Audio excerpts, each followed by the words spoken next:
Bismillahirrahmanirrahim. Assalamualaikum warahmatullahi wabarakatuh. Salam olahraga.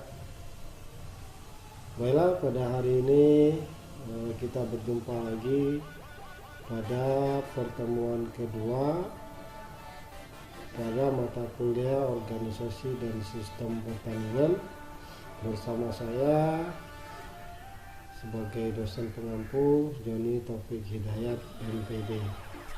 Di sini kita akan membahas untuk pertama sekali yaitu tentang organisasi.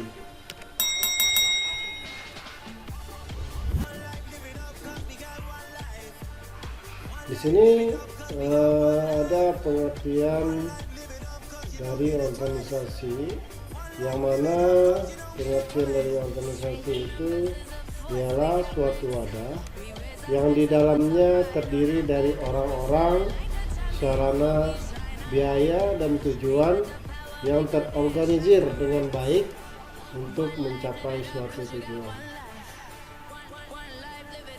Di dalam buku Fungsi Administrasi Negara itu dinyatakan organisasi juga merupakan gabungan alat-alat yang disusun dalam hubungan kerjasama untuk mencapai suatu tujuan tertentu. Jadi di sini sudah diperjelas ya bahwa pengertian dari organisasi itu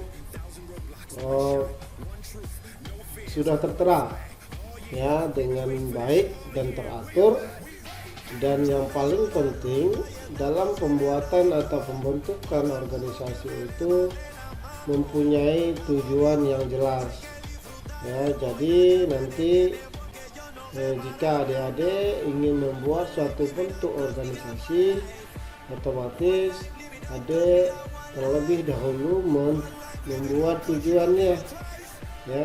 Jika di dalam pembentukan organisasi kita tidak mempunyai tujuan yang jelas, maka ujung-ujungnya organisasi yang akan kita bentuk tidak akan berjalan dengan baik atau efektif. Di sini ada unsur-unsur yang membentuk organisasi. Yang pertama yaitu bentuk persekutuan. Nah, ini bentuk persekutuan. Yang kedua itu adanya orang-orang yang terlibat ya. Dan yang ketiga adanya kerjasama ya. Yang keempat itu adanya ikatan. Yang kelima tentu adanya tujuan ya. Yang keenam itu pasti ada pimpinan ya. Yang terakhir ada bawahan atau anggota. Jadi dalam unsur-unsur dalam membentuk organisasi ini ada 7 bentuk yang perlu kita buat ya, yang harus kita laksanakan demi kelancaran dari organisasi yang kita bentuk bersama ya. Ini. Selanjutnya di sini ada ciri-ciri dari organisasi, di mana dari ciri-ciri organisasi ini yang pertama itu ada tujuan yang jelas ya. Sebagaimana dengan pengertiannya tadi, organisasi itu mempunyai tujuan. Nah, jadi ciri-cirinya paling utama yaitu tujuan. Yang kedua adanya kesatuan arah ya. Yang ketiga itu adanya ketaatan perintah. Yang keempat adanya keseimbangan wewenang dan tanggung jawab. Dan yang kelima adanya pembagian tugas yang jelas. Nah, di sini pembagian tugas ini kita harus membuat suatu bentuk kerja ya. Jika kita mempunyai anggota, kita sudah membuat jadwal kerjanya masing-masing. Jadi ini gunanya untuk mempermudah kita di dalam menjalankan tugas-tugas yang telah bentuk. Yang keenam, adanya struktur organisasi. Ini perlu juga kita buat. Kenapa? Karena di dalam pembentukan ini sangat vital, ya, karena struktur organisasi baik dari penasehat sampai bawahan itu harus kita buat di dalam bagannya. Yang ke-7 itu adanya jaminan kerja. Biasanya jaminan kerja ini kita buat di dalam bentuk SK, ya. Jadi di sana kita mempunyai bentuk kekuatan, ya, untuk menjalankan perintah yang memang diserahkan atau diemban kepada kita. Yang terakhir adanya kesesuaian imbalan. Ya, ini yang terakhir ini saya rasa ini memang cukup kita perhatikan. Kenapa? Karena di dalam suatu organisasi kesesuaian imbalan atau upah ini sangat sensitif, apalagi menyangkut masalah uang. Jadi ini perlu kita musyawarahkan bagaimana solusinya yang terbaik demi kelancaran organisasi yang kita buat. Di sini ada bentuk-bentuk organisasi, di mana bentuk-bentuk organisasi ini yang pertama itu ada organisasi lini, ya. Organisasi lini ini biasanya dipimpin oleh satu orang pemimpin, ya. Semuanya ditanggung oleh satu pemimpin, ya. Ini organisasi lini. Sedangkan organisasi staff itu organisasi yang dipimpin di dalamnya melaksanakan tugas dan tanggung jawab, mendapatkan bantuan dari staf yang diperlukan oleh organisasi. Jadi pimpinan di sini sudah mempunyai staf yang membantu dia di dalam menjalankan tugasnya. Jadi di sini sudah dipermudah lagi, ya, dipermudah lagi kinerja pimpinan untuk menjalankan tugas demi kelancaran organisasi yang telah dibentuk. Yang ketiga itu ada organisasi fungsional. Organisasi fungsional ini adalah sebuah bentuk organisasi di mana bawahan mendapat tugas atau perintah dari beberapa pejabat yang masing-masing mempunyai keahlian dan bertanggung jawab penuh atas bidangnya. Jadi organisasi fungsional ini pimpinan itu sudah dibantu dengan tenaga ahli, ya, yang memang sudah menguasai dan profesional itu pada bidangnya masing-masing. Jadi ini lebih simpel lagi, ya, lebih simpel lagi, lebih mudah lagi di dalam menjalankan suatu organisasi yang baik. Dan yang keempat ini ada organisasi kepanitiaan. Di dalam organisasi kepanitiaan ini biasanya organisasi ini dipimpin oleh beberapa pemimpin, lebih dari satu, ya. Jadi nanti keputusannya semua dimusyawarahkan, biasanya itu di dalam forum. Jadi setelah mereka musyawarah baru mendapat hasil yang memang pas, itu baru dilaksanakan. Jadi ada 4 bentuk dari organisasi ini, tergantung kita memilih organisasi mana yang pas dan sesuai pada saat dan kondisi yang ada pada saat itu, ya. Jadi kita tidak mungkin bisa salah pilih karena sesuai dengan keadaan yang terjadi pada sekarang ini. Ini dari sudut pimpinan dan pengambil keputusan atau jawaban organisasi ini sama dengan yang bentuk-bentuk tadi, tapi cuman ini lebih diperkecil. Kenapa saya bilang ini diperkecil? Karena yang pertama itu ada organisasi bentuk tunggal. Nah, ini dipimpin oleh satu orang. Nah, ini sama dengan organisasi ini. Nah, dan yang kedua ini ada organisasi dewan, itu bentuk komisi. Jadi ini hampir sama dengan organisasi kepanitiaan tadi. Ya. Jadi ini bentuk pengambilan keputusannya.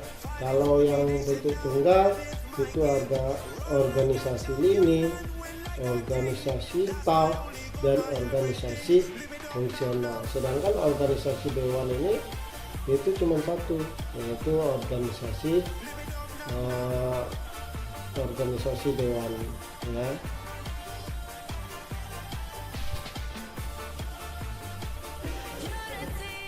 Di sini kita akan menjelaskan sedikit tentang pertandingan. Sebelumnya tentu kita bertanya-tanya, apa sebenarnya pertandingan dan apa perbedaan pertandingan dan perlombaan. Kenapa selalu orang mengatakan pertandingan itu sama dengan perlombaan? Itu pertanyaan yang sering sekali muncul di dalam khalayak ramai atau di dalam masyarakat. Jadi di sini kita akan jelaskan. Di sini pertandingan itu merupakan salah satu bentuk kegiatan yang merupakan suatu ajang kompetisi atau persaingan untuk memperoleh kemenangan atau juara dengan saling mengalahkan lawan yang dihadapinya. Jadi di sini sudah jelas ya, pertandingan itu adalah suatu kompetisi atau persaingan ya, yang mana antara tim 1 dan tim 2 itu saling berhadapan. Jadi mereka saling berhadapan dan saling mengalahkan. Nah, itu untuk pertandingan. Di dalam pertandingan itu banyak bidangnya. Yang pertama bidang olahraga, bidang besar, bidang pendidikan, bidang kesenian, dan bidang-bidang lainnya. Ya, ini untuk pertandingan. Di sini ada jenis-jenis pertandingan. Yang pertama itu ada pertandingan langsung. Nah, jadi pertandingan langsung ini bila tiap orang yang terlibat di dalam permainan itu tidak dibatasi oleh ruang, lingkup, dan gerak. Nah, ini ya, tidak dibatasi oleh ruang, lingkup, dan gerak. Seluruh area yang ditentukan untuk suatu bentuk permainan dapat digunakan oleh lawan atau oleh anggota yang terlibat di dalam permainan tersebut. Jadi dalam pertandingan langsung ini kita dapat mengambil kesimpulannya bahwa tim A bisa memasuki zonanya tim B. Ya, kenapa saya bilang dia bisa memasuki? Karena tanpa dibatasi ruang lingkup. Jadi tim A dan tim B saling atau bisa memasuki zona lawannya masing-masing. Ya, kita contohkan saja di sini ada pertandingan sepak bola dan pertandingan bola basket. Itu kedua tim itu boleh masuk di daerah lawannya masing-masing. Ya, tujuannya yaitu untuk memperoleh poin atau angka. Ya, selanjutnya itu ada pertandingan tidak langsung. Ya, pertandingan tidak langsung ini itu bila tiap pemain atau tim telah mempunyai arena sendiri, yang satu dengan yang lain dibatasi dan dipisahkan oleh suatu benda yang pada umumnya adalah sebuah net. Nah, jadi sini kita sudah paham juga ya, pertandingan tidak langsung ini sudah dibatasi net. Jadi kita dapat mengambil contohnya itu pertandingan badminton, pertandingan voli, dan pertandingan sepak takraw. Itu sudah dibatasi oleh net dan tim A tidak boleh memasuki zonanya B, ya. Jadi mereka berusaha mengamankan daerahnya masing-masing, ya, daerahnya masing-masing agar tidak bisa kecolongan angka untuk lawan. Ini yang untuk pertandingan langsung. Jadi secara kasat mata saja kita sudah bisa melihat dan membedakannya, ya. Jangan nanti adik-adik semua membacanya kebalik, jangan, ya. Misalkan kita membacanya dengan benar dan baik. Di sini ada bentuk-bentuk dari pertandingan, ya. Bentuk-bentuk pertandingan ini itu yang pertama ada bentuk pertandingan sederhana, ya, bentuk pertandingan cabang olahraga, ya, bentuk pertandingan beberapa cabang olahraga, ya, itu. Jadi tiga ini mungkin secara kasat mata kita sudah bisa tahu, ya. Bentuk pertandingan sederhana itu biasanya cuman ada pertandingannya sedikit, ya, atau pertandingannya itu berupa pertandingan antara si A dan si B, ya. Kalau bentuk pertandingan cabang olahraga itu bentuk pertandingannya itu sudah dalam cabang, berarti sesuai cabangnya masing-masing, itu kayak seperti pertandingan bulu tangkis itu banyak model cabangnya atau yang lain sebagainya, ya.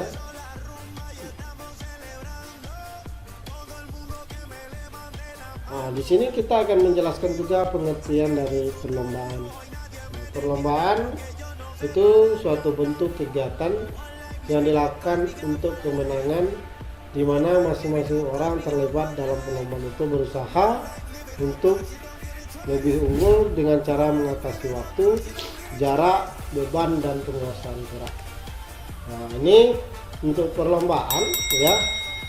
Kita sudah mulai bertarung di sini bukan mengalahkan atau berhadapan dengan lawan kita, tapi yang kita kalahkan adalah waktu, jarak, beban, dan penguasaan gerak. Jadi di sini bukan berlawanan, tetapi satu arah, tetapi yang kita kalahkan waktu, jarak, beban, dan penguasaan gerak. Di sini ada jenis-jenis perlombaan, ya. Yang pertama itu perlombaan untuk mencapai waktu. Ini yang dijelaskan tadi. Itu contohnya seperti lari, renang, balap sepeda, dan beberapa cabang olahraga lainnya, yaitu memakai waktu. Sedangkan untuk jarak yang B itu jarak itu biasanya lompat jauh, lempar lembing, tolak peluru, lempar martil, dan lain sebagainya, ya. Itu untuk jarak. Sedangkan untuk ketinggian itu kita sudah tahu, itu lompat tinggi kalah, dan sebagainya. Dan untuk mempertahankan penguasaan tentu kita sudah tahu juga, ya. Di sini ada senam, loncat indah, ya. Dan untuk mengatasi beban, ya, itu kita contohkan di sini angkat besi dan angkat berat. Ya, mungkin untuk pertemuan ini saya cukupkan sampai di sini. Saya akan tunggu resume adik-adik semua 1 jam setelah materi ini selesai ditonton. Untuk mengakhiri ini saya sudahi. Wabillahi taufiq wal hidayah. Assalamualaikum warahmatullahi wabarakatuh. Salam olahraga.